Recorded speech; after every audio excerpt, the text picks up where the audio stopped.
Hey there, techs. Installing a new control valve positioner might sound intimidating, but trust me, with the right approach, it's a breeze. And I've got some pro tips to make your next install quick and flawless.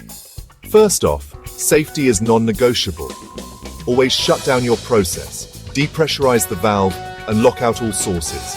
Gloves and goggles on, don't skip the basics. Alright, let's get into it. If there's an old positioner, disconnect the air and signal lines, then unbolt it. Keep all hardware. Trust me, you'll thank yourself later. Next, grab your new mounting bracket. Attach it to the valve yoke or actuator using the supplied hardware. Don't over-tighten, just snug enough to hold steady. Mount your shiny new positioner onto the bracket. Here's a tip. Align it carefully with the actuator stem or shaft. If it's crooked, you'll have calibration headaches later.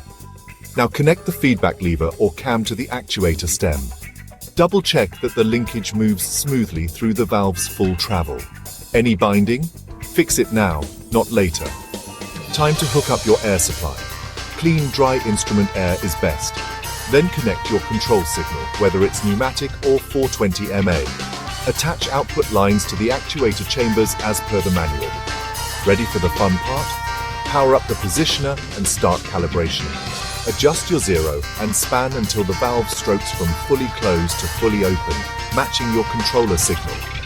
Finally, run the valve through its paces: 0, 25, 50, 75, and 100%. Watch for smooth, accurate movement. If everything's good, you're done. That's it. Installation made easy. Stay sharp, stay safe, and keep those valves under control.